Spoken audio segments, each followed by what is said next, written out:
presentation. Professor Mareck Gazdzicki is the spokesperson of the NA61 shine experiment at CERN. This name of the experiment to study the heavier conditions, and this is a kind of continuation of the study that started probably in the end of 80s by the SPS in CERN, and also by Rick Hammond. And you have just presented a review talk on critical structures in strong interactions, and as you have mentioned, one of the goals of your experiment is to consider the nuclear matter just near the so-called critical point, and the phase diagram. And would you please explain what does it mean and what is the underlying physics? Yeah, maybe I a bit broaden the description of Na61. So Na61 performs measurements for heavy ion collisions, searching for the critical point, studying phase transition to quark-gluon plasma, but we also perform important measurements for neutrino physics. It's a reference measurements needed to precisely calculate initial neutrino fluxes in experiments in Japan, T2K, and in Fermilab. As well, we perform reference measurements for cosmic ray experiments, both on the ground, like Pierre Auger Observatory, and in the space, like AMS, to understand propagation of cosmic rays in the galaxy. So we have 3 different programs. In my review talk, I addressed only the heavy ion part on the understanding of strongly interacting matter, because you rightly pointed that that's origin of Na61. We follow the long development at CERN of heavy ions, so the first experiment in the same place in which we are is Na35, then Na49 followed. This is a heavy ion experiment, and we are successors in terms of the physics and detector of Na49. Now, at CERN SPS, we observed a number, coming back to your original question, the number of phenomena which we attribute to the transition from matter created in heavy ion collision at the early stage in the confined state, so the quarks and gluons are confined in hadrons, to a matter in which early stage is in the form of quark-gluon plasma. So this was first measured by Na49. Now we measure this in detail, studying system size dependence of these effects. Rick joined us in 2010 in beam energy scan program. They lowered energy to SPS energy and confirmed measurements of Na49. So experimentally, these phenomena are pretty well established. Of course, concerning interpretation, is it really phase transition? Can be explained by alternative models. This is a vivid discussion within the community, and different models are proposed. But we move further, assuming in fact that's a phase transition. We move further to look for the structure of the phase transition. This is what you mentioned. Exciting hypothesis is that on the phase transition line we have a critical point, the point which, like in the case of water, liquid water, vapor transition, it has properties of the second order phase transition.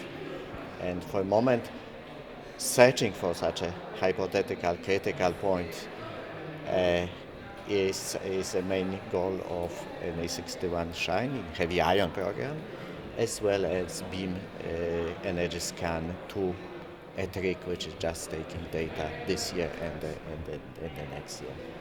So that's very exciting. And I actually want to point out that Nika now being constructed, the big, yes, yeah, it's very happy, Very yeah, interesting for us. absolutely, What is your opinion? yeah. Nika, I am spectator and supporter of the Nika project since the very beginning, because I believe dedicated collider, low energy collider, low energy, but in a special region of energy is when the phase transition seems to take place and where possibly we have a critical point. It's absolutely mandatory. So this will be a dedicated machine, dedicated detector for this purpose, and then finally systematic, precise measurement will come, because both NA61 and STAR they originate from the experiments designed for much higher energies than the energy of the phase transition and possible critical point.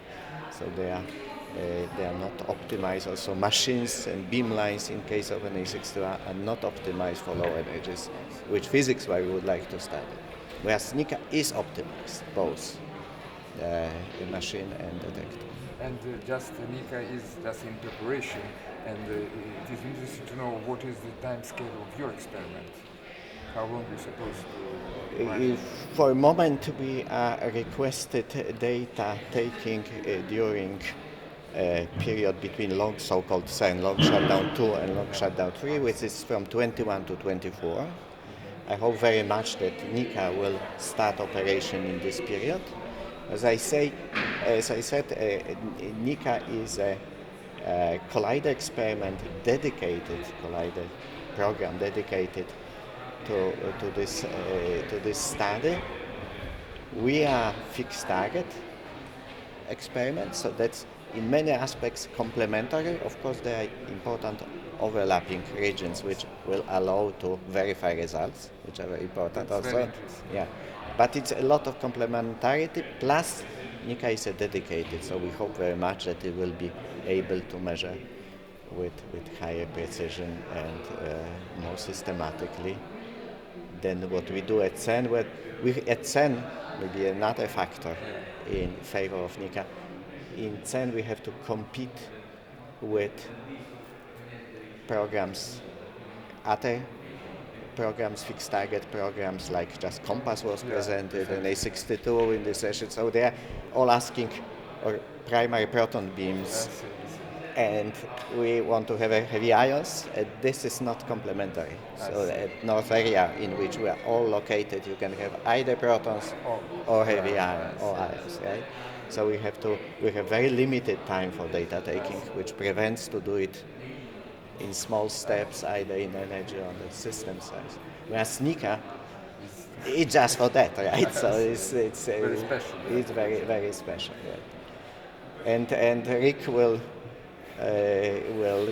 finish this kind of measurement, beam energy scan, just in 2020, and then they are switching to a new program, and that will not continue. So I hope very much that NICA will be the experiment for this period 2025 further for this physics, phase transition, critical point. So that's very important. Well, thank you very much. Thank you for your presence here and for your very important contribution to the Lomonosov conference. Thank you very much, and congratulations for this very nice meeting here. Thank you. Thank you. Thank you. Take care. Спасибо.